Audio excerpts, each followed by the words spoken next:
Imagine a world teetering on the brink of chaos, where the line between salvation and damnation blurs beneath the weight of divine judgment.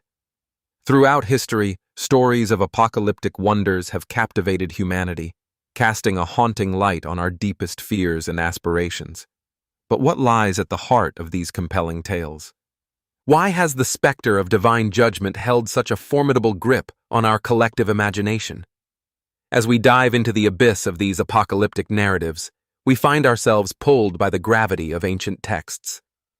The Book of Revelation, perhaps the most famous of these doomsday accounts, paints a vivid picture of the end times. These scriptures speak of epic battles between the forces of good and evil, with ominous symbols like the four horsemen and the final war at Armageddon.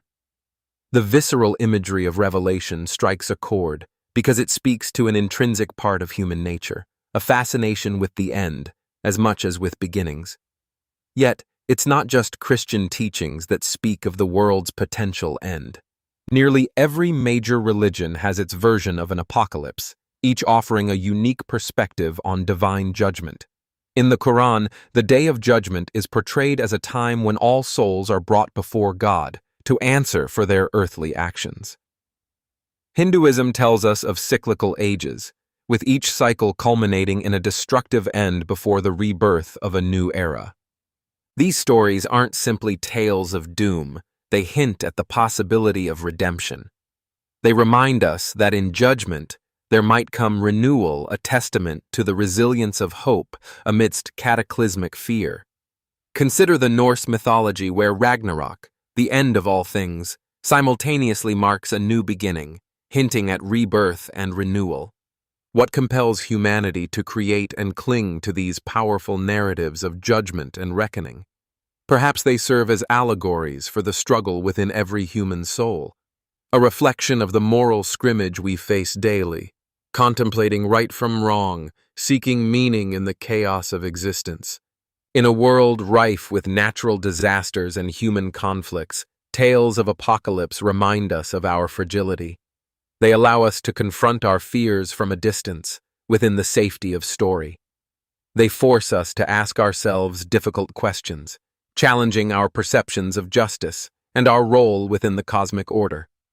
These apocalyptic tales have found their way into modern culture, transcending ancient manuscripts. From the pages of novels to the screens of our televisions, the theme of divine judgment continues to captivate. Films like The Seventh Seal and novels such as Good Omens reinterpret these age-old themes, keeping them alive in modern consciousness. They remind us that while the names and symbols might change, the underlying questions remain the same. As we draw back from the brink of these stories, we find that the abyss does not promise an easy escape. Yet it does provide perspective. It encourages introspection. Perhaps, within the daunting visions of our world's end, we might find the clarity to better appreciate its beginning, to recognize the preciousness of time and the value of each of our choices.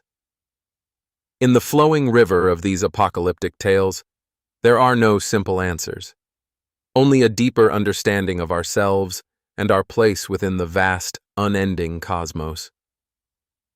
As we close this chapter, perhaps the abyss is not as terrifying as it seems, but a mirror reflecting our hopes, our fears, and the indomitable will to strive towards something greater. In the face of divine judgment, perhaps, we find not just despair, but a profound call to not only witness the world ending, but to cherish the world as it is, here and now.